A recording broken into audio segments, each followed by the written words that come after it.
কোনো বিতর্ক নয়। সুতরাং সাধারণ মানুষের সাথে তর্ক বিতর্কে আমরা কেউ জড়াবো না।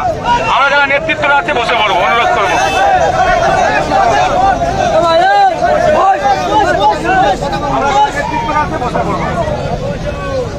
অ্যাম্বুলেন্স আর এমার্জেন্সি ভেহিকেল যদি আসে সেগুলোকে আমাদের ছেড়ে দিতে হবে। আমরা কি করব? অ্যাম্বুলেন্স আর এমার্জেন্সি ভেহিকেল আসলে আমরা সেগুলোকে ছেড়ে দেবো।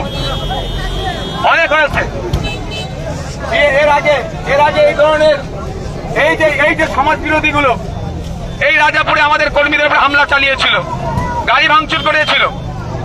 শুধু তাই নয়, ব্যাগের কারখানা পুরো লুট করেছিল। যাদের নামে অভিযোগ তাদেরকে না ছেড়ে, তাদেরকে না গ্রেফতার করে, তাদেরকে ছেড়ে রেখে বকলমে তাদেরকে জামিন করানোর ব্যবস্থা প্রশাসনের একটা অংশ জুড়ে আছে, আমরা জানি। এখন এই নির্বাচনে এখন মডেল কোড অফ কন্ডাক্টের মধ্যে থাকার পরও কিভাবে এরা বোমাবাজি করছে, তারা কিভাবে এখন জেলের বাইরে আছে, এদেরকে ধরে এখন জেলের মধ্যে রাখা দরকার। তাই প্রশাসন ব্যর্থ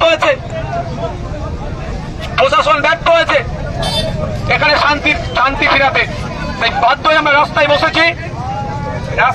কি হয়েছে ভাই? স্কুল গাড়িটা বাচ্চাদেরকে ছেড়ে দাও, বাচ্চাদের স্কুল